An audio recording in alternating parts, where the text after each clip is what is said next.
నమస్తే అండి, welcome to రాధారాణీస్ kitchen. ఈరోజు మరో హెల్దీ రెసిపీని పరిచయం చేయబోతున్నాను.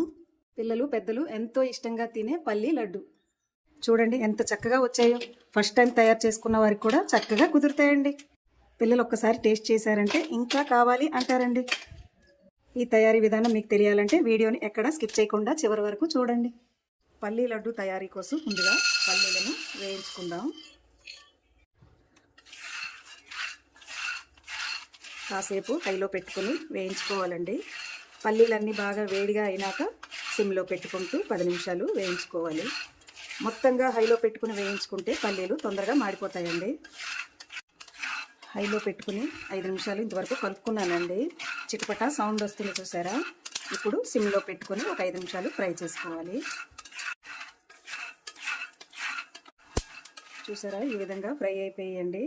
మనం ఫ్రై అయిందా లేదా అన్నది తెలియాలంటే ఇలా ఈ విధంగా చూసుకోవచ్చండి. స్టవ్ ఆఫ్ చేసుకుంటున్నాను. చల్లారినాక పై పొట్టుని తీసుకుందాం. పల్లీలు చల్లారినాక ఈ విధంగా పొట్టు తీసుకున్నామండి.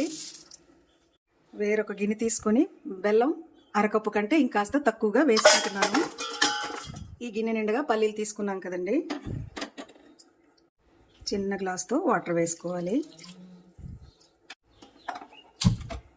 వాటర్ వేసుకున్నాక బెల్లం కరిగే వరకు ఉడికించుకోవాలండి.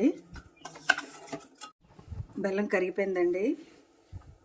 వేరే గిన్నె పెట్టుకొని వడకట్టుకుందాం. వేరే గిన్నె పెట్టుకొని కరిగిన బెల్లాన్ని వడకట్టుకోవాలండి. ఈ విధంగా వడకట్టుకోవడం వల్ల ఇసుకేమైనా ఉంటే వచ్చేస్తుందండి. ఇలా ఉడుకుతుంది కదండి, పాకం వచ్చే వరకు కలుపుకోవాలండి. ఇలా కలుపుకుంటూ దగ్గరగా ఉడికించుకున్నామండి. పాకం వచ్చిందా లేదా అన్నది చూద్దాం. పాకం వచ్చేసిందండి. చూడండి, ఇలా గట్టిగా టక్కున సౌండ్ వచ్చింది కదా. ఇలా అంటే పాకం వచ్చేసినట్లు. 4 యాలకులను దంచి వేసుకున్నానండి. యాలకుల ఫ్లేవర్ చాలా బాగుంటుంది. వేసుకున్నాక పల్లీలను కూడా వేసుకుంటున్నాను. కొద్దిగా చూసుకొని వేసుకోవాలి. ఇలాంటివి ఎప్పుడన్నా తయారు చేసినప్పుడు కాస్త పల్లీలు ఎక్కువగానే వేయించి ఉంచుకోవాలండి. మనం ఎంత కరెక్ట్గా కొలతలతో అని తయారు చేసినా కూడా ఒక్కోసారి కాస్త అటు ఇటు అవుతుంది. మనం వేసుకున్న బెల్లానికి పల్లీలకి కరెక్ట్గా సరిపోయిందండి. స్టవ్ ఆఫ్ చేసుకుంటున్నాను. 2 నిమిషాలు చల్లారనివ్వాలి. ఇలా కలుపుకుంటూ ఉండాలండి. కొద్దిగా చల్లారే వరకు ఈ విధంగా కలుపుకున్నానండి. ప్లేట్లో కాస్త నెయ్యి వేసుకొని మొత్తంగా ఇలా రాసుకోవాలండి.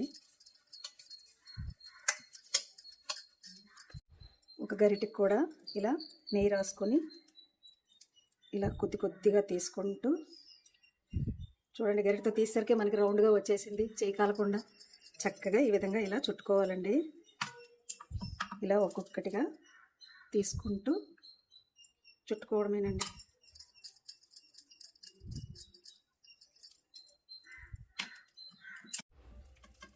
ఈ విధంగా మనం తయారు చేసుకొని పెట్టుకున్నామనుకోండి, వేసవి సెలవుల్లో పిల్లలు చాలా చక్కగా తింటారండి. హెల్త్ పరంగా కూడా చాలా మంచిది కదా. చూడండి ఎంత చక్కగా వస్తున్నాయో. మనకి చుడుతూ ఉంటే ఇలా గట్టి పడిపోయింది అనుకోండి, కాస్త స్టవ్ మీద పెట్టుకొని సిమ్లో పెట్టుకున్నాం అనుకోండి, మొత్తం ఊడి చక్కగా వచ్చేస్తుందండి. చల్లారితే గట్టి పడిపోతుందండి. చూడండి, నాకు గట్టిగా అయిపోయింది. అందుకని వేడి చేసుకుంటున్నాను. వేడి చేస్తే చక్కగా వచ్చేసిందండి. చూడండి, మళ్ళీ మనకు చుట్టుకోవడానికి వీలుగా వచ్చేస్తుంది. ఇలా మొత్తం అన్నింటినీ ఈ విధంగా చుట్టుకున్నామండి. పిల్లలు పెద్దలు ఎంతో ఇష్టంగా తినే పల్లీ లడ్డు రెడీ. మీకు గనక ఈ వీడియో నచ్చినట్లయితే లైక్ చేయండి, షేర్ చేయండి, మా ఛానల్కి సపోర్ట్ చేయండి. Thanks for watching.